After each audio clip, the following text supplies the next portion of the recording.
ഏറെ ബഹുമാനമുള്ള സത്യവിശ്വാസി വിശ്വാസിനികളെ, സൃഷ്ടികർത്താവും സർവ്വലോക നിയന്താവും സർവ്വാനുഗ്രഹങ്ങളുടെയും ദാതാവുമായ അല്ലാഹുവിന്റെ വിധികളും വിലക്കുകളും യഥോചിതം പാലിച്ചു ജീവിക്കാൻ പരമാവധി പരിശ്രമിക്കണമെന്ന് ഉണർത്തുകയാണ്, ഉപദേശിക്കുകയാണ്.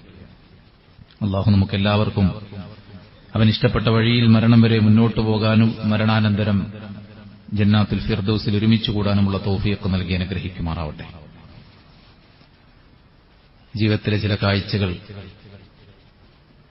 നമ്മുടെ മനസ്സിൽ ആഗ്രഹങ്ങൾ ജനിപ്പിക്കാറുണ്ട്. എനിക്കും അതുപോലെ സാധിച്ചെങ്കിൽ, അതുപോലെ ഉണ്ടായിരുന്നെങ്കിൽ, ഞാനും അവരുടെ കൂട്ടത്തിൽ പെട്ടിരുന്നെങ്കിൽ എന്നൊക്കെ പലതും കാണുമ്പോൾ നമ്മളും ആഗ്രഹിക്കാറുണ്ട്. ഈമാനുള്ളവരുടെ ഹൃദയത്തിൽ അങ്ങനെ ഒരു ചിന്തയും ആഗ്രഹവും ഉണ്ടാക്കുന്ന ഒരു നിമിഷമാണ് ഹജ്ജിന്റെ സമയം എന്ന് പറയുന്നത്. ലോകത്തിന്റെ നാനാഭാഗങ്ങളിൽ നിന്ന് ലക്ഷോപലക്ഷം വരുന്ന ഹാജിമാർ പരിശുദ്ധ മക്കയിൽ വന്നിറങ്ങി തൽബിയത്തിന്റെ സുന്ദരമായ വചനങ്ങൾ ഉരുവിട്ട് പുണ്യഭൂമിയിലൂടെ അവരുടെ പാദസ്പർശം അടയാളപ്പെടുത്തി മുന്നോട്ടു പോകുന്നത് കാണുമ്പോൾ ഈമാനുള്ളവരുടെ ഹൃദയത്തിൽ വല്ലാത്ത ആഗ്രഹമാണ്, എനിക്കും അതുപോലെ ഹജ്ജ് നിർവഹിക്കാൻ പറ്റിയെങ്കിൽ എന്നത്. അല്ലാഹു സുബ്ഹാനഹു വ തആല സാമ്പത്തികമായും ശാരീരികമായും അതുപോലെ തന്നെ മറ്റു പല നിലക്കും ഹജ്ജിനെ ചില ആളുകൾക്ക് നിർബന്ധമാക്കിയിട്ടുണ്ട്. സമ്പത്തില്ലാത്തവരെ സംബന്ധിച്ചിടത്തോളം അവരും ആഗ്രഹിക്കണം, എനിക്കും ഇതുപോലെ ഒരു ഹജ്ജ് നിർവഹിക്കാൻ പറ്റിയെങ്കിൽ എന്നത്. ഒരു വിഭാഗം ആളുകൾക്ക് ഇത് നിർബന്ധമാകുമ്പോൾ അവർ എത്രയും വേഗം അത് ചെയ്യാൻ ശ്രദ്ധ കാണിക്കണം എന്നതുപോലെ നിർബന്ധമല്ലാത്തവരുടെ ഉള്ളിലും ഒരു തേട്ടം, ഒരാഗ്രഹം ഉണ്ടാകണം. നബി സല്ലല്ലാഹു അലൈഹി വസല്ലമയുടെ മുമ്പിൽ പാവപ്പെട്ട സഹാബത്ത് വന്ന് പരാതിപ്പെട്ടില്ലേ, അല്ലാഹുവിന്റെ റസൂലേ, പണക്കാർ സ്വർഗം കൊണ്ടുപോയി നബിയെ, ഞങ്ങൾ നമസ്കരിക്കുന്നു അവരും നമസ്കരിക്കുന്നു, ഞങ്ങൾ നോമ്പ് നോൽക്കുന്നു അവരും നോമ്പ് നോൽക്കുന്നു, പക്ഷെ അവർ സ്വതക്ക നിർവഹിക്കുന്നു, ഞങ്ങൾക്ക് സ്വതക്ക നിർവഹിക്കാൻ കാശില്ല റസൂലേ എന്ന് പറഞ്ഞല്ലോ. ഒരു വിശ്വാസിയുടെ ഉള്ളകത്തിലുണ്ടാകുന്ന ആഗ്രഹമാണത്. ഈ ജീവിതം നമുക്ക് പരമാവധി എൻജോയ് ചെയ്യാനുള്ളതാണെന്ന് പറയുന്നവരോട് നമുക്ക് ചിലത് ചോദിക്കാനുണ്ട്. നിങ്ങൾക്ക് സാധിക്കുമോ മുടി നിരക്കാതെ എക്കാലത്തും നാച്ചുറൽ, പ്രത്യേകമായി ഡൈ ഒന്നും ഉപയോഗിക്കാതെ നാച്ചുറൽ ഇത് നിരക്കാതെ നിലനിർത്താൻ? നമ്മുടെ ശരീരം ദ്രവിക്കാതെ, തൊലി ചുളിയാതെ, കണ്ണിന്റെ കാഴ്ച മങ്ങാതെ, കേൾവി ശക്തിക്ക് കുറവുകൾ സംഭവിക്കാതെ, നമ്മുടെ ഓർമ്മശക്തികൾക്ക് പരിക്കുണ്ടാക്കാതെ, നമ്മുടെ ഫിസിക്കലി അപ്പിയറൻസിനും നമ്മുടെ ആരോഗ്യത്തിനും യാതൊരു ന്യൂനതയും കുറവുകളും സംഭവിപ്പിക്കാതെ എക്കാലത്ത് ഇവിടെ ജീവിക്കാൻ, അങ്ങനത്തെ ഒരു ജീവിതം ഓഫർ ചെയ്യാൻ ഈ ആളുകൾക്ക് സാധിക്കുമോ? ഇല്ല എങ്കിൽ ജീവിതം സ്വർഗത്തിനു വേണ്ടി അടിച്ചു പൊളിക്കാനുള്ളതാണ് എന്ന് മാറ്റി പറയണം. അല്പകാലം നമ്മളിവിടെ ജീവിക്കുമ്പോൾ നമ്മുടെ ജീവിതം കൊണ്ട് നമുക്ക് സ്വർഗം നേടാൻ പറ്റിയ വഴികൾ എന്താണെന്ന് അന്വേഷിച്ചു പഠിച്ച് ആ മാർഗത്തിൽ ആത്മാർത്ഥതയോടെ, താൽപര്യത്തോടെ, സന്തോഷത്തോടെ ഇറങ്ങിപ്പുറപ്പെടുന്നത് ലൈഫിന്റെ വൈബായി കാണാനേ നമുക്ക് നിർവാഹമുള്ളൂ. അല്ലാത്ത നിലക്ക് ഈ ദുനിയാവ് നമ്മുടെ മുമ്പിൽ പരിമിതിയും പ്രയാസങ്ങളും നിറഞ്ഞതാണ്. സുഹൃത്തുക്കളെ, ലൈഫിൽ ഒരു ഹജ്ജ് നിർവഹിക്കാനുള്ള ഭാഗ്യം അല്ലാഹു സുബ്ഹാനഹു വ തആല ഇസ്ലാമിന്റെ പഞ്ചസ്തംഭങ്ങളിൽ എണ്ണിയ ഒരു കർമ്മം ചെയ്യാനുള്ള ഭാഗ്യം അല്ലേ? അല്ലാഹു സുബ്ഹാനഹു വ തആല ഏറ്റവും ശ്രേഷ്ഠമായ കർമ്മമായി പരിചയപ്പെടുത്തിയ ഇബാദത്ത് ചെയ്യാനുള്ള ഭാഗ്യം. അതിനുവേണ്ടി നമ്മൾ ആഗ്രഹിക്കുകയും പ്രാർത്ഥിക്കുകയും ചെയ്യണം. റസൂൽ സല്ലല്ലാഹു അലൈഹി വസല്ലമയോട് ഒരാൾ വന്ന് ചോദിച്ചു, അയ്യുൽ അഅമാലി അഫ്ദൽ, അല്ലാഹുവിന്റെ റസൂൽ ഏറ്റവും ശ്രേഷ്ഠമായ കർമ്മം ഏതാണ്?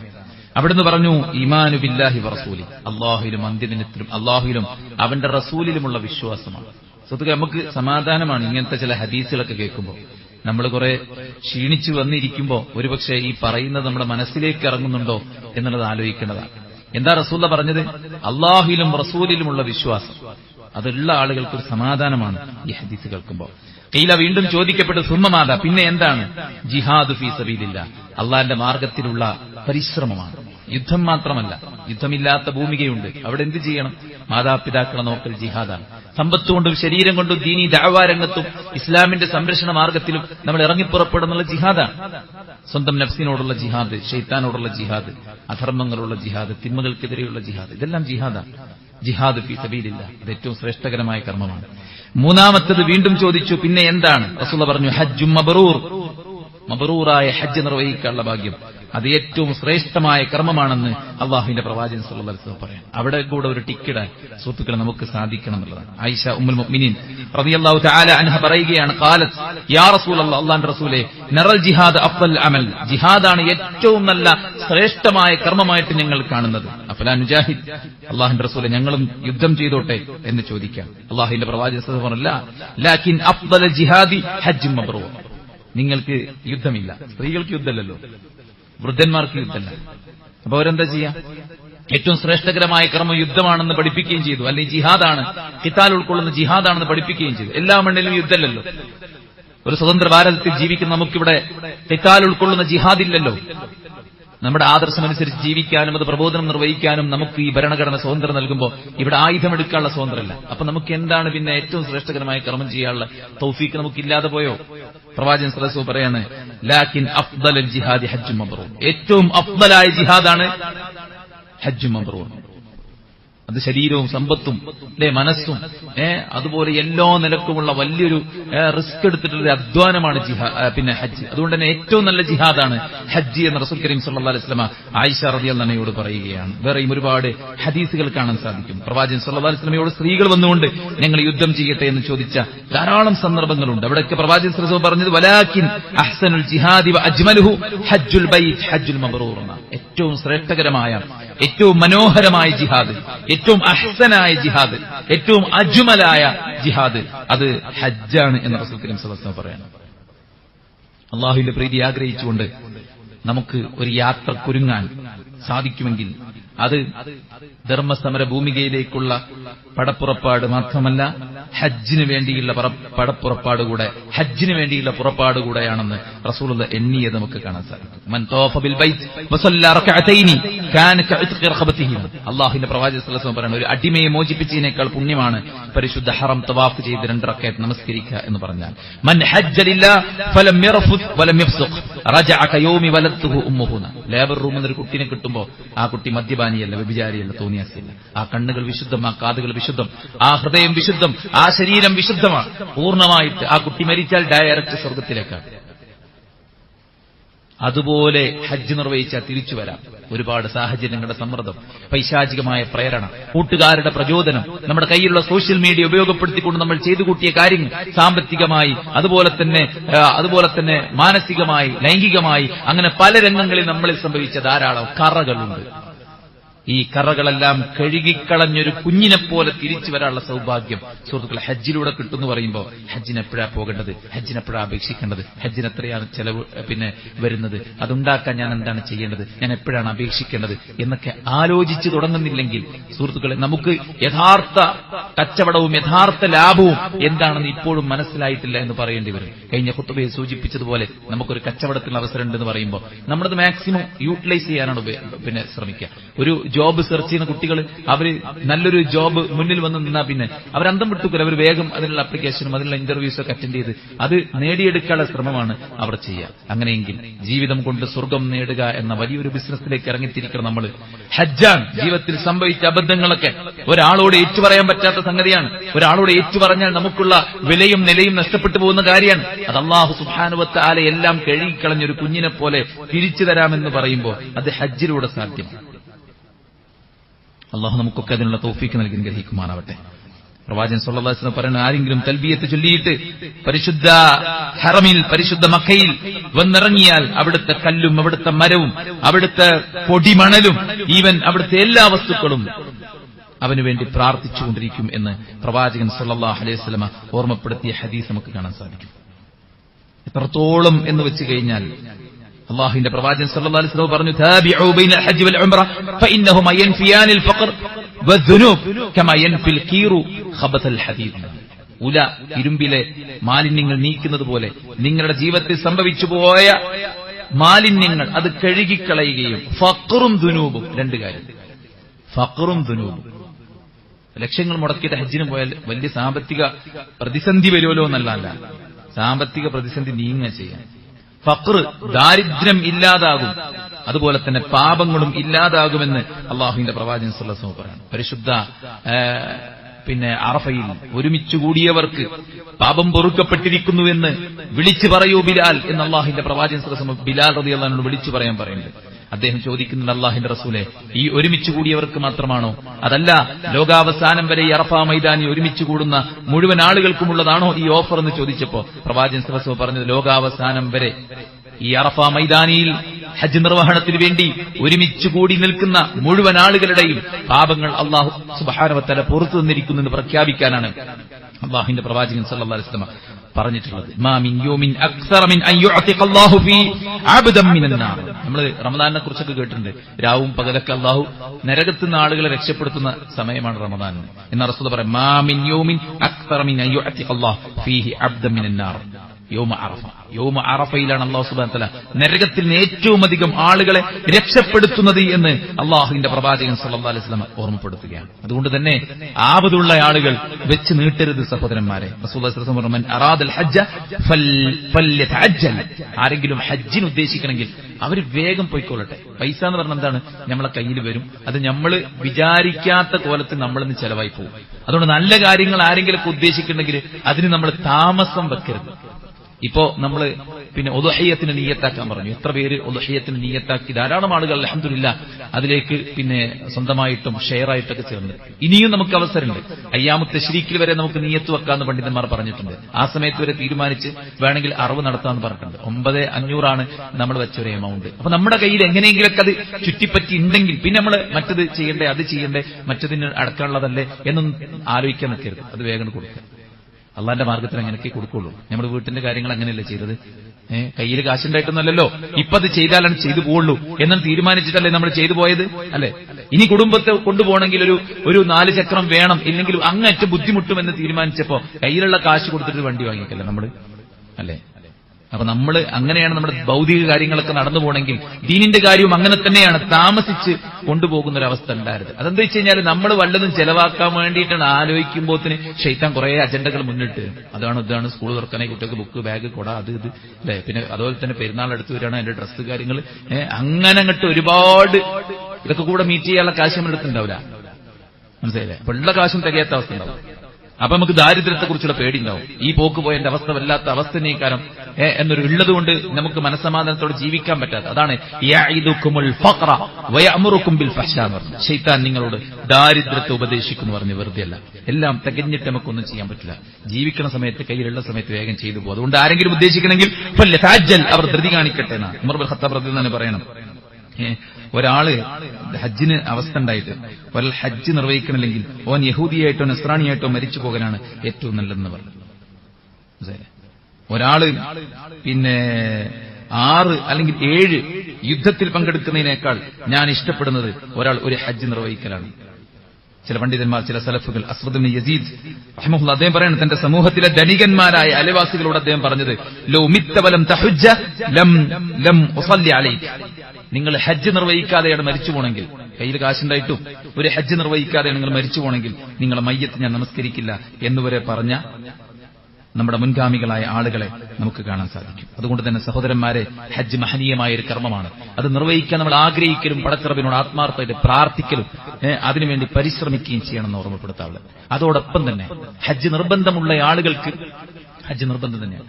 ബാക്കിയുള്ള ആളുകളെ സംബന്ധിച്ചിടത്തോളം എനിക്കൊരു ഹജ്ജ് നിർവഹിക്കാൻ, ആ ഹജ്ജിന്റെ പുണ്യം നേടാൻ എന്താണ് മാർഗം എന്ന് ചോദിക്കുമ്പോൾ ഹജ്ജിന് നമ്മൾ ആഗ്രഹിക്കുകയും പ്രാർത്ഥിക്കുകയും ചെയ്യുന്നതോടൊപ്പം ഹജ്ജിന്റെ പുണ്യം, ഉംറയുടെ പുണ്യം അള്ളാഹു ഓഫർ ചെയ്ത ചില പുണ്യകർമ്മങ്ങളുണ്ട്. രണ്ടും ഒരിക്കലും തുല്യമല്ലാന്ന് പണ്ഡിതന്മാർ പ്രത്യേകം പറഞ്ഞിട്ടുണ്ട്. ഹജ്ജ് നിർവഹിക്കേണ്ട ഒരാൾ ഹജ്ജ് നിർവഹിക്കാതെ ഈ പ്രവൃത്തികൾ ചെയ്തതുകൊണ്ട് കാര്യമില്ല എന്ന് പറയുന്നുണ്ട്. മനസ്സിലായില്ല? അടിമമോചനം എന്നത് കഫാറത്തായിട്ട് ഒരാൾക്ക് നിർബന്ധമായിട്ടുണ്ട്. ഒരാൾ ലാ ഇലാഹ ഇല്ലല്ലാഹു വഹ്ദഹു ലാ ശരീക ലഹു 100 പ്രാവശ്യം രാവിലെ ചൊല്ലിയാൽ അയാൾക്ക് 10 അടിമയെ മോചിപ്പിച്ച കൂലിയുണ്ടാവും. അപ്പൊ ഒരു അടിമയെ മോചിപ്പിക്കലാണ് എനിക്കുള്ള കഫാറത്ത്. പക്ഷെ 10 എണ്ണത്തെ ഞാൻ മോചിപ്പിച്ചിട്ടുണ്ട്, ദിക്ർ ചൊല്ലിയിട്ട് എന്ന് പറയാൻ പറ്റൂല. അത് നിർബന്ധ ബാധ്യതയാണ്. നിർബന്ധ ബാധ്യത ആ നിലക്ക് തന്നെ പൂർത്തീകരിക്കേണ്ടതുണ്ട്. എന്നാൽ അതല്ലാത്ത നിലക്ക് നമുക്ക് ഹജ്ജിന്റെ പുണ്യം ഓഫർ ചെയ്യപ്പെട്ടിട്ടുള്ള ചില സംഭവങ്ങൾ ഹദീസിൽ വന്നിട്ടുണ്ട്. മഹാനായ പ്രവാചകൻ സല്ലല്ലാഹു അലൈഹി വസല്ലം പറഞ്ഞു, മൻ ഖറജ മിൻ ബൈതിഹി മുതതഹിറൻ ഇലാ സ്വലാത്തിൻ മക്തൂബ ഫഅജ്റുഹു കഅജ്രി ഹാജിൽ മുഹരിം. ആരെങ്കിലും 5 നേരത്തെ നമസ്കാരത്തിന് വേണ്ടി വീട്ടിൽ നിന്ന് വുളു എടുത്ത് പള്ളിയിലേക്ക് പുറപ്പെട്ടാൽ അവൻ അല്ലാഹു സുബ്ഹാനഹു വ തആല ഇഹ്റാം ചെയ്ത് ഹജ്ജിൽ പ്രവേശിച്ച ഒരു ഹാജിയുടെ പ്രതിഫലം അല്ലാഹു സുബ്ഹാനഹു വ തആല കൊടുക്കുന്ന മൻ മശാ ഇലാ സ്വലാത്തി മക്തൂബ ഫിൽ ജമാഅ ഫഹിയ കഹജ്ജത്തിൻ. ആരെങ്കിലും വുദൂ എടുത്തുകൊണ്ട് പള്ളിയിലേക്ക് നടന്നുപോയാൽ, അങ്ങനെ ജമാഅത്ത് നിർവഹിച്ചാൽ അയാൾക്ക് ഹജ്ജിന്റെ പുണ്യമുണ്ടെന്ന് പ്രവാചകൻ സല്ലല്ലാഹു അലൈഹി വസല്ലം പറഞ്ഞിട്ടുണ്ട്. നേരത്തെ പറഞ്ഞത് നമ്മൾ ഓർക്കുക, ഹജ്ജ് എന്ന് പറഞ്ഞാൽ സാമ്പത്തികമായും ശാരീരികമായും മറ്റൊരുപാട് സംഗതികൾ ഒത്തിണങ്ങി വരുന്ന ഒരു സംഗതിയാണ്. അത് അതിന്റേതായിട്ടുള്ള മഹത്വം അതിനുണ്ട്. എന്നാൽ ഇതിൽ പ്രതിഫലവുമായിട്ടാണ് ഒരു സാദൃശ്യം വരുന്നത് എന്നതാണ് പണ്ഡിതന്മാർ പറഞ്ഞത്. രണ്ടും തുല്യമല്ല എന്ന് മനസ്സിലാക്കുക. അപ്പോൾ വീട്ടിൽ നിന്ന് വുദൂ എടുത്ത് 5 നേര ജമാഅത്തിന് പള്ളിയിൽ പോകുന്ന കാര്യത്തിൽ നമ്മൾ ശ്രദ്ധ പുലർത്തിയാൽ നമുക്ക് ധാരാളം പ്രതിഫലം കിട്ടും. രണ്ടാമത്തേത് റമദാനിലെ ഉംറയാണ്. നമ്മൾ പറഞ്ഞതാണ്, ആരെങ്കിലും റമദാനിൽ ഉംറ നിർവഹിച്ചാൽ തഅദിലു ഹജ്ജത്തൻ, ഹജ്ജിന്റെ പുണ്യം ലഭിക്കുമെന്ന റസൂലിന്റെ ഹദീസ് നമ്മളെല്ലാവരും അയവിറക്കിയ സംഭവമാണ്. മൂന്നാമത്തെ കാര്യം, നന്മ പഠിപ്പിക്കുന്നതിനോ അല്ലെങ്കിൽ നന്മ പഠിക്കുന്നതിനോ വേണ്ടിയിട്ട് പള്ളിയിലേക്ക് പോവുക. ദീൻ പഠിക്കാൻ വേണ്ടി, ഖുർആൻ പഠിക്കാൻ വേണ്ടി പള്ളിയിലേക്ക് പോവുക. മൻ ഗദാ ഇലൽ മസ്ജിദി ലാ യുരീദു ഇല്ലാ അൻ യതഅല്ലമ ഖൈറ ഔ യുഅല്ലിമഹു കാന ലഹു കഅജ്രി ഹാജിൻ താമ ഹജ്ജതുഹു. ആരെങ്കിലും ഇൽമ പഠിക്കാൻ വേണ്ടിയിട്ട് പള്ളിയിലേക്ക് പോയാൽ, നമ്മുടെ പള്ളികളൊക്കെ പലപ്പോഴും നിസ്കാരത്തിന്റെ ജമാഅത്തിന്റെ ജുമുഅന്റെ മാത്രം കേന്ദ്രമായിട്ട് മാറുകയാണ്. അല്ലാഹുവിന്റെ റസൂലിന്റെ പള്ളിയായിരുന്നു ഇൽമിന്റെ കേന്ദ്രം. ഇൽമ പഠിപ്പിക്കാനും ഇൽമ പഠിക്കാനും എല്ലാത്തിനുമുള്ള കേന്ദ്രമായിരുന്നു യഥാർത്ഥത്തിൽ പള്ളി എന്ന് പറയുന്നത്. ആ നിലക്ക് പള്ളിയിലേക്ക് ഇൽമ പഠിക്കാൻ ആരെങ്കിലും പോയി കഴിഞ്ഞാൽ, അത് മാത്രം ഉദ്ദേശിച്ചാൽ, പഠിക്കാനോ അല്ലെങ്കിൽ പഠിപ്പിക്കാനോ മാത്രം ഉദ്ദേശിച്ച് പോയി കഴിഞ്ഞാൽ അയാൾക്ക് ഹജ്ജിന്റെ കൂലി കിട്ടുന്നതാണ്. അപ്പൊ നിത്യവും നമുക്ക് വേണമെങ്കിൽ ഈ ഹജ്ജിന്റെ കൂലിയെല്ലാം വാങ്ങാൻ പറ്റും എന്നുള്ളതാണ്. അതുപോലെ തന്നെ പ്രവാചകൻ സല്ലല്ലാഹു അലൈഹി വസല്ലം ഉംറയുടെ കൂടെ പുണ്യം ചേർത്തു പറഞ്ഞ ഹദീസുകൾ നമുക്ക് കാണാൻ സാധിക്കും. ആരെങ്കിലും സുബ്ഹ് നമസ്കാരം കഴിഞ്ഞ് പള്ളിയിൽ തന്നെ ഇരുന്ന് ദിക്റുകളും ദുആകളുമായി കഴിച്ചുകൂട്ടി സൂര്യനുദിച്ച് അല്പനേരം കഴിഞ്ഞ് അയാൾ 2 റക്അത്ത് നമസ്കരിച്ചാൽ എന്റെ കൂടെ ഹജ്ജും ഉംറയും നിർവഹിച്ച കൂലിയാണ് അയാൾക്കുള്ളതെന്ന് റസൂൽ കരീം സല്ലല്ലാഹു അലൈഹി വസല്ലം പറഞ്ഞ ഹദീസ് നമ്മുടെ എല്ലാവരുടെയും ശ്രദ്ധയിലുണ്ടായിരിക്കും. നമ്മൾ ജമാഅത്ത് കഴിഞ്ഞാൽ, നമ്മുടെ സുബ്ഹ് ജമാഅത്ത് കഴിഞ്ഞാൽ ആ പള്ളിയിലിരുന്ന് ദിക്റുകളും ദുആകളും ഒക്കെ ചൊല്ലി സൂര്യൻ ഉദിച്ച് അല്പനേരം കഴിഞ്ഞതിന് ശേഷം 2 റക്അത്ത് നമസ്കരിച്ച നമുക്ക് കിട്ടുന്നത് അള്ളാഹുവിന്റെ പ്രവാചകൻ സല്ലല്ലാഹു അലൈഹി വസല്ലമയുടെ കൂടെയുള്ള ഹജ്ജും ഉംറയും നിർവഹിച്ച പുണ്യമാണ് എന്ന് പ്രവാചകൻ സല്ലല്ലാഹു അലൈഹി വസല്ലമയുടെ ഹദീസുകൾ നമുക്ക് കാണാൻ സാധിക്കും. ഇങ്ങനെ ചില പ്രവർത്തനങ്ങൾ, ചില പുണ്യപ്രവർത്തനങ്ങൾ ഹജ്ജിന്റെയും ഉംറയുടെയും പുണ്യം ലഭിക്കാനുള്ള കർമ്മങ്ങളായിട്ട് റസൂൽ സല്ലല്ലാഹു അലൈഹി വസല്ലം പഠിപ്പിച്ചിട്ടുണ്ട്. ഖുബാ മസ്ജിദിൽ ആരെങ്കിലും നിസ്കാരം 2 റക്അത്ത് നിസ്കരിച്ചാൽ അയാൾക്ക് ഉംറയുടെ കൂലിയുണ്ടെന്ന് പ്രവാചകൻ സല്ലല്ലാഹു അലൈഹി വസല്ലം പറഞ്ഞത് കാണാൻ സാധിക്കും. അതുപോലെ തന്നെ ആരെങ്കിലും ഒരു യോദ്ധാവിനെ സജ്ജമാക്കി, അല്ലെങ്കിൽ ഒരു ഹാജിയെ സജ്ജമാക്കി, അല്ലെങ്കിൽ അവന്റെ കുടുംബത്തിന് പിൻഗാമിയായി അവന്റെ കുടുംബത്തിന്റെ സംരക്ഷണം ഏറ്റെടുത്തു, അതുമല്ലെങ്കിൽ ഒരു നോമ്പുകാരനെ നോമ്പ് തുറപ്പിച്ചുവെങ്കിൽ അവരുടെ പ്രതിഫലത്തിന് ഒട്ടും കുറയാതെ അതേ പ്രതിഫലം കിട്ടും എന്ന് അള്ളാഹുവിന്റെ പ്രവാചകൻ സല്ലല്ലാഹു അലൈഹി വസല്ലം പിന്നെ ഓർമ്മപ്പെടുത്തിയത് നമുക്ക് സാമ്പത്തികമായിട്ടും അതുപോലെ തന്നെ മറ്റുള്ള സഹകരണങ്ങൾ മറ്റൊരാൾക്ക് ചെയ്തു കൊടുത്താൽ ആ ഹജ്ജിന്റെ ഓഹരി നമുക്ക് ലഭിക്കും എന്നതിനുള്ള തെളിവായിട്ട് പണ്ഡിതന്മാർ ഓർമ്മപ്പെടുത്തിയിട്ടുണ്ട്. അതായത് ഹജ്ജിന് പോകുന്ന ആളുകളെ സജ്ജീകരിക്കലും അവർക്ക് വേണ്ട തയ്യാറെടുപ്പുകൾ കൊടുക്കലുമൊക്കെ ചെയ്തു കഴിഞ്ഞാൽ അവരുടെ പ്രതിഫലത്തിൽ നമുക്കും ഒരു ഓഹരി പറ്റാൻ സാധിക്കുമെന്ന് റസൂൽ കരീം സല്ലല്ലാഹു അലൈഹി വസല്ലം പറഞ്ഞ ഹദീസ് നമുക്ക് പിന്നെ കാണാൻ സാധിക്കും. ഇത്തരത്തിലുള്ള ഹദീസുകളെല്ലാം നമ്മൾ നോക്കി മനസ്സിലാക്കി വായിച്ചു പഠിച്ച് നമ്മുടെ ജീവിതത്തിന്റെ ഭാഗമാക്കാൻ പ്രത്യേകം പരിശ്രമിക്കുക. അല്ലാഹു സുബ്ഹാനഹു വ തആല എല്ലാവിധ ഖൈറാത്തുകൾക്കുമുള്ള തൗഫീഖ് നമുക്ക് ഏവർക്കും നൽകി അനുഗ്രഹിക്കുമാറാവട്ടെ.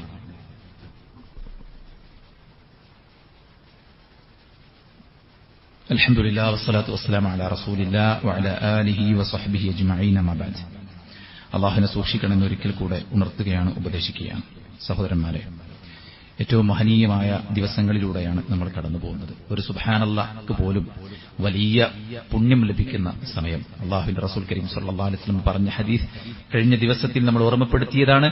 അല്ലാഹു സുബ്ഹാനഹു വ തആലയുടെ അടുക്കൽ ഏറ്റവും ശ്രേഷ്ഠമായ, ഏറ്റവും പുണ്യകരമായ ഇബാദത്തുകൾ റമദാനിനേക്കാൾ കൂടുതൽ ദുൽഹിജ്ജ ആദ്യത്തെ 10 ദിവസങ്ങളിൽ ചെയ്യുന്ന ഇബാദത്തുകളാണ് എന്നാണ്. അതുകൊണ്ട് ധാരാളം നമ്മളിനി ജോലിത്തിരക്കിലാണെങ്കിലും യാത്രയിലാണെങ്കിലും മറ്റേത് കാര്യത്തിലാണെങ്കിലും അദ്കാറുകൾ ചൊല്ലിയിട്ടെങ്കിലും ഫഅക്സിറു ഫീഹിന്ന മിന തക്ബീർ വതഹ്ലീൽ വതസ്ബീഹ്, നിങ്ങൾ ആ സമയത്ത് തക്ബീറും തഹ്ലീലും തസ്ബീഹും തഹ്മീദും ഒക്കെ വർദ്ധിപ്പിക്കണമെന്ന് റസൂൽ പറഞ്ഞല്ലോ.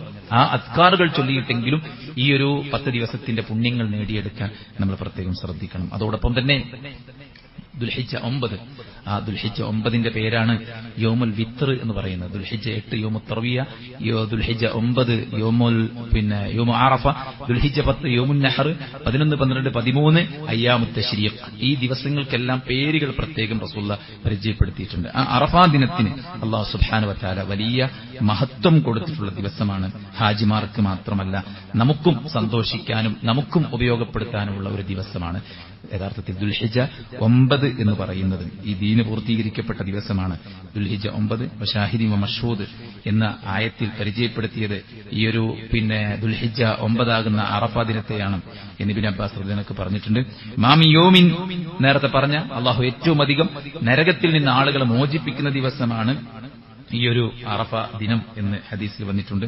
അതുപോലെ തന്നെ അറഫയിൽ സംഗമിക്കുന്നവരെ കുറിച്ച് അവിടെ മലക്കുകൾ അഭിമാനം കൊള്ളും എന്ന് ഹദീസിൽ വന്ന സംഭവം നമുക്ക് കാണാൻ സാധിക്കും. ഖൈറു ദുആഇ യൗമു അറഫ, ഏറ്റവും നല്ല പ്രാർത്ഥന യൗമ അറഫയിലെ പ്രാർത്ഥനയാണ്. അഫ്ദലു ദുആഇ എന്നും ഖൈറു ദുആഇ എന്നൊക്കെ വന്നിട്ടുണ്ട്. അതുകൊണ്ട് ഈ ഒരു ദിവസത്തിൽ അല്ലാഹുവിലേക്ക് നല്ല പ്രതിഫലം ആഗ്രഹിച്ചുകൊണ്ട് നമ്മൾ പ്രാർത്ഥന നടത്തുക എന്നുള്ളതാണ്. അതുപോലെ തന്നെ റസൂൽ സല്ലല്ലാഹു അലൈഹി വസല്ലം പറഞ്ഞു, സിയാമു യൗമി അറഫ അഹ്തസിബു അലല്ലാഹ് അൻ യുകഫിറ അസ്സനത്തല്ലതി ഖബ്ലഹ വസ്സനത്തല്ലതി ബഅദഹ. അറഫ ദിനത്തിലെ നോമ്പ്, ആ നോമ്പ് കഴിഞ്ഞുപോയ ഒരു കൊല്ലത്തെയും വരാനിരിക്കുന്ന ഒരു കൊല്ലത്തെയും പാപങ്ങൾ മായ്ച്ചു കളയുമെന്നാണ്. ഒരുപാട് ചെറുതും വലുതുമായ തെറ്റുകൾ സംഭവിച്ച നമ്മൾ വൻപാപങ്ങളിൽ അള്ളാഹുവിനോട് തൗബ ചെയ്ത് ഖേദിച്ചു മടങ്ങുന്നതോടൊപ്പം ചെറുപാപങ്ങൾ മായ്ക്കപ്പെടാനുള്ള ഇത്തരത്തിലുള്ള വഴികളെ നമ്മൾ തേടണം. യഥാർത്ഥത്തിൽ വ്യാഴാഴ്ചയാണ് നമ്മുടെ ഈദ് എന്ന് നമുക്ക് എല്ലാവർക്കും അറിയാം. അപ്പോൾ ബുധനാഴ്ചയാണ് നമുക്ക് യൗമ അറഫ. പലപ്പോഴും ചില ആളുകൾ പറയാറുണ്ട്, ഹാജിമാർ അറഫയിൽ സംഗമിക്കുമ്പോഴല്ലേ നമ്മൾ നോമ്പ് നോൽക്കേണ്ടത്. അങ്ങനെ ഒരു കൽപ്പന ഒരിക്കലും ഇസ്ലാം നിർദ്ദേശിക്കുകയില്ല. കാരണം ഹാജിമാർ അറഫയിൽ സംഗമിക്കുമ്പോൾ ചില സ്ഥലങ്ങളിൽ ഉച്ചയാണ്, ചില സ്ഥലങ്ങളിൽ നട്ടപ്പാതിരയാണ്.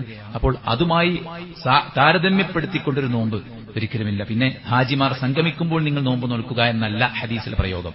സുഇല അൻ സൗമി യൗമി അറഫ, യൗമു അറഫയിലെ നോമ്പിനെ കുറിച്ച് നബിയോട് ചോദിച്ചു. അപ്പൊ യൗമു അറഫ ഏതാണ്? ദുൽഹിജ്ജ 9 ആണ്. നമ്മുടെ യൗമു അറഫ ദുൽഹിജ്ജ 9 ആണ്. നമ്മൾ നമ്മുടെ മത്താലിഅ നോക്കിയിട്ടാണ് നമ്മുടെ നിസ്കാരങ്ങൾ, മഗ്രിബും ഇശാവും സുബഹിയൊക്കെ നമ്മൾ നിശ്ചയിക്കുന്നത് ഹറമത്ത് നോക്കിയിട്ടല്ല, നമ്മുടെ ഉദയാസ്തമയങ്ങൾ നോക്കിയിട്ടാണ് നമ്മളെല്ലാം തീരുമാനിക്കുന്നത്. ആരാധനകളെല്ലാം അതിന്റെ സമയമൊക്കെ നിശ്ചയിക്കണം. അപ്പൊ യൗമു അറഫ മാത്രം, അറഫ നോമ്പ് മാത്രം അതിൽ നിന്നൊരു എക്സ്ക്ലൂഡ് ആകുന്ന, അതിൽ നിന്നും പുറത്തു പോകുന്നൊരവസ്ഥയില്ല. നമ്മൾ നമ്മുടെ യൗമ അറഫ എന്നാണോ അന്നാണ് യഥാർത്ഥത്തിൽ നോമ്പ് നോൽക്കേണ്ടത്. ഹദീസിലെ പ്രയോഗം അങ്ങനെയാണ് എന്ന് മനസ്സിലാക്കിക്കൊണ്ട് അതിൽ പിന്നീട് അനാവശ്യമായ തർക്കങ്ങൾക്കും ചർച്ചകൾക്കും ഒന്നും പോവാതിരിക്കുക എന്നുള്ളതാണ്. ഓരോ വിഭാഗത്തിനും ഓരോ കച്ചിത്തുരുമ്പുണ്ടാവും. ഉള്ളത് പച്ചക്ക് പറഞ്ഞാൽ അങ്ങനെയാണ്. ഓരോ വിഭാഗത്തിനും ഓരോ കച്ചിത്തുരുമ്പുകൾ ഉണ്ടാവും. അവര് ഒരു സമയത്തുമ്പോൾ ഒരു തലവെക്കും, അത് കഴിഞ്ഞവർ പോകും. അല്ലാത്ത സമയത്ത് ഓൽക്ക് വേറെ കുറെ അജണ്ടകളായിരിക്കും. ദീനിയായ കാര്യത്തിലൊന്നും ഓൽക്ക് പ്രത്യേകം ഇടപെടാനോ ശ്രദ്ധിക്കാനോ ഇവിടെ എന്ത് കുതൂഹലുണ്ടായാലും നോ പ്രോബ്ലം, അത് നമ്മളെ ബാധിക്കുമല്ലോ. അതൊക്കെ ശാഖാപരമായ വിഷയമാണ്. പുതിയൊരു ജാറും ഇവിടെ പൊങ്ങി, നോ പ്രോബ്ലം, അതൊക്കെ ശാഖാപരമായ വിഷയം. അപ്പുറത്ത് അറിവിൻ നിലാവ്, ഇപ്പുറത്ത് നൂറെ ഹബീബ്, അപ്പുറത്ത് കുറെ പിന്നെ സി എം വലിയുള്ളാഹിനെ പടച്ചോനാക്കുന്നു അല്ലെ. വലിയൊരു 100 വർഷത്തെ തികഞ്ഞപ്പോ അതിന്റെ സമ്മേളനം നടത്തിയിട്ട് ഇവിടെ അമ്പിയാക്കളുടെയും ഔലിയാക്കളുടെയൊക്കെ റൂഹ് ഹാജറായിട്ടുണ്ട് എന്ന്, അതൊന്നും ഒരു വിഷയമല്ല. നട്ടപ്പാതിരക്ക് ലൈറ്റ് ഓഫ് ആക്കി കുത്തുബിയത്തിലൂടെ അങ്ങ് ബഗ്ദാദിൽ മറവിട്ട് കിടക്കുന്ന മൊയ്തീൻ ശേഖിനെ വിളിച്ചു വരുത്തി ഹാജറാക്കാൻ വേണ്ടി ശ്രമിച്ചിട്ട് അരിപ്പൊടി വിതറിയിട്ട് അതിൽ കാൽപാദങ്ങൾ അടയാളപ്പെടുത്തിയിട്ട് ദാ മൊയ്തീൻ ശേഖ് വന്നു പോയിട്ടുണ്ടെന്ന് പറഞ്ഞ് ഈ പാവങ്ങളൊക്കെ വിശ്വാസപരമായി വഞ്ചിക്കുമ്പോൾ അതിലൊന്നും ഇടപെടാനില്ല. എന്നാ ചില വിഷയങ്ങൾ വരുമ്പോൾ മാത്രം ഞങ്ങളാണ് അതിലുള്ള അറിവാളന്മാര്, നിങ്ങൾക്കൊന്നൊരു ചുക്കും അറിയില്ല എന്ന് പറഞ്ഞ് ചില ആൾക്കാർക്ക് മാസപ്പിറവിയാണ്, ചില ആൾക്കാർക്ക് അറഫ നോമ്പാണ്, ചില ആൾക്കാർക്ക് അങ്ങനെ ഓരോന്നാണ്. എക്സാമ്പിൾ ഞാൻ പറയുന്നില്ല. നമ്മളെ സംബന്ധിച്ചിടത്തോളം വെച്ചാൽ ഇസ്ലാമികമായിട്ട് കാര്യങ്ങളെ എല്ലാ രംഗത്തിലും നോക്കിക്കാണുക എന്നുള്ളതാണ്.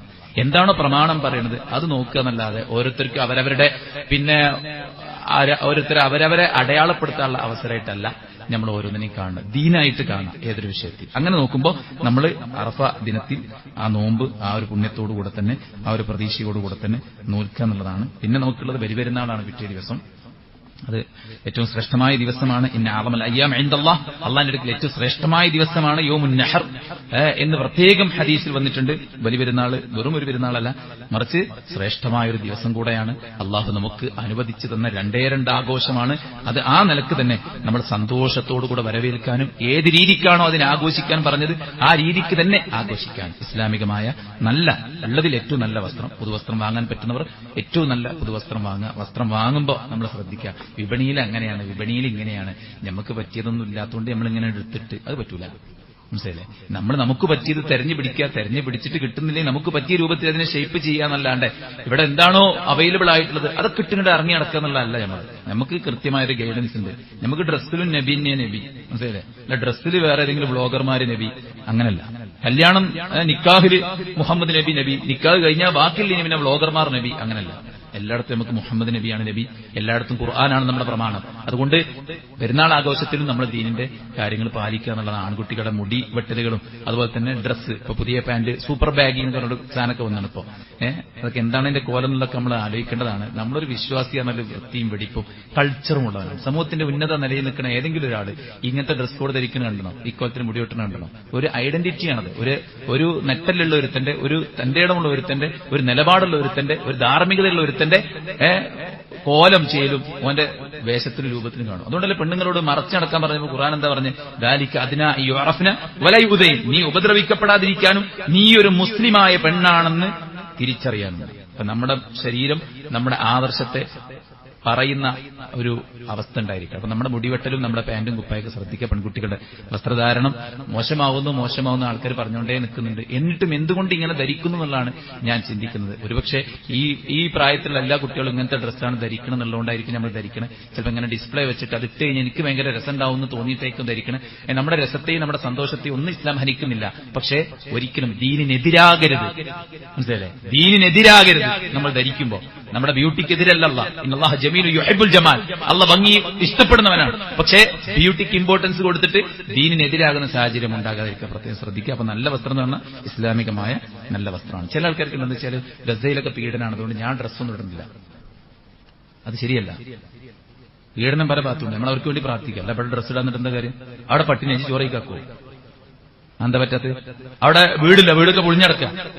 നമ്മളെ വീട്ടിൽ നിന്ന് മുറ്റത്തേക്ക് നമ്മുടെ നാട്ടിലാണ് യഥാർത്ഥത്തിൽ അതൊന്നും ചെയ്യില്ല. ചില സെന്റിമെന്റ്സ് ഇങ്ങനെ ആൾക്കാരുടെ ഇങ്ങനെ അതിൽ നമ്മുടെ നമ്മുടെ ഷെയർ ഉണ്ടായിരിക്കും.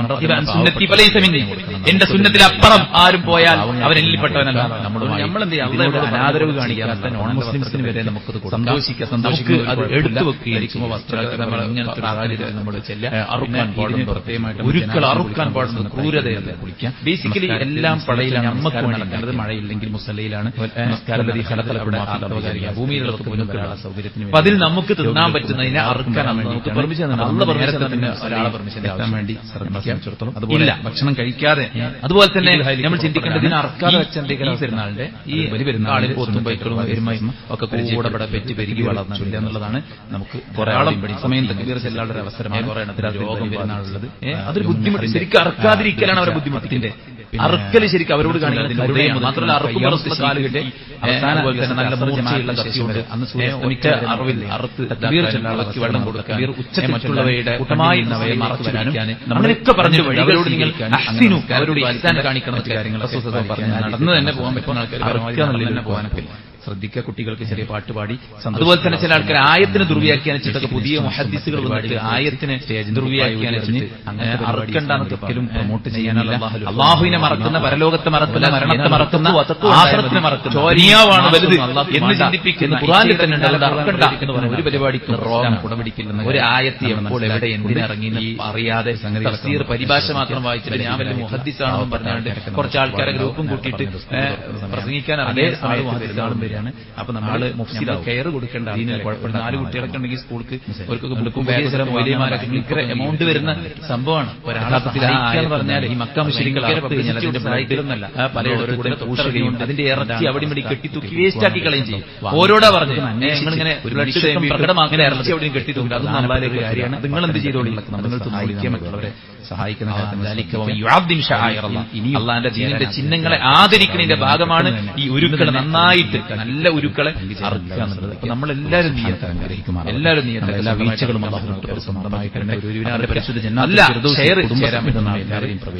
ഷെയർ ചേരാൻ പറ്റാത്ത ആൾക്കാർ കുറവായിക്കാനുള്ള ഷെയർ ചേരാൻ പറ്റാത്ത ആൾക്കാർ ഹജ്ജിന്റെ കൊല്ലത്തിൽ ഒരു വട്ടല്ലേ നമ്മൾ ബലിക്ക് വേണ്ടി അങ്ങനെ നമ്മൾ ബലിയിലും പറയില്ല. എല്ലാ വീഴ്ചകളല്ലേ വാങ്ങുള്ളൂ, നൽകിയിട്ടില്ല. കൊല്ലത്തിൽ ഒരു വട്ടേ നമ്മൾ നൽകട്ടെ. മറ്റൊക്കെ അറിവുകളും ആഫിദുകളും ഇതെന്ന് പറഞ്ഞാൽ അത്രയും മഹത്വമുള്ള സംഗതിയാണ്. അതുകൊണ്ട് അതുകൊണ്ട് വലിയ എല്ലാ കാര്യങ്ങളും നമ്മെ തൊട്ട് തടുക്കുമാറാവട്ടെ. നമുക്ക് നേരെയുള്ള മുസീബത്തുകൾ അല്ലാഹു പ്രതിരോധിക്കുമാറാവട്ടെ. നൽകുമാറാവട്ടെ. പിന്നെ നഖം മുറിക്കാതെ അങ്ങനത്തെ അതവർ അല്ലാഹു ലോകത്തിന് ഇപ്പോൾ സാമ്പത്തിക പ്രയാസപ്പെടുന്നവർക്ക് മനുഷ്യരെ കൊല്ലാകൊല ചെയ്യുന്ന ഏത് ശക്തികളെയും അല്ലാഹു നശിപ്പിക്കുമാറാവട്ടെ. അവിടെ ആയുധങ്ങൾ അവിടെ സംഘശക്തികളോ ചിന്ന ഭിന്ന നമസ്കാരത്തിന് മുമ്പ് والمسلمين والمسلمات الأحياء منهم والأموات إنك مجيب دعوات هذه الحاجات اللهم ربنا تقبل منا എല്ലാവരും നിയ്യത്താക്കുക. എന്നിട്ട് ചെറിയൊരു ശ്രമം റഹീം ربنا آتنا في الدنيا حسنة കടം വാങ്ങിയിട്ട് ഇറക്കാൻ പറ്റുമോ പണ്ഡിതന്മാർ ചോദിച്ചപ്പോൾ വീട്ടാൻ മാർഗമുണ്ടെങ്കിൽ അയാൾക്ക് ചെയ്യാമെന്നാണ് പറഞ്ഞിട്ടുള്ളത്. അടുത്ത മാസം ശമ്പളം കിട്ടുമ്പോൾ തരാം എന്ന് ഒരാൾക്ക് കൊടുക്കാം എന്നൊരു ധാരണ വ്യക്തമായിട്ടുണ്ടെങ്കിൽ അയാൾക്ക് അവിടുന്ന് ഇവിടുന്നൊക്കെ മറിച്ച് ഷെയർ ചെയ്യുന്നതുകൊണ്ട് ഒരു പ്രശ്നമില്ല എന്നുള്ളതാണ്. അതുകൊണ്ട് എല്ലാവരും അത് നിയ്യത്താക്കിയിട്ട് ആ ഒരു പുണ്യത്തിന്റെ ഭാഗമാകാൻ പരിശ്രമിക്കുക. അള്ളാഹു അനുഗ്രഹിക്കുമാറാവട്ടെ. നമ്മുടെ എല്ലാ വീഴ്ചകളും അള്ളാഹു വിട്ടുപുറത്ത് മാപ്പാക്കി തരട്ടെ.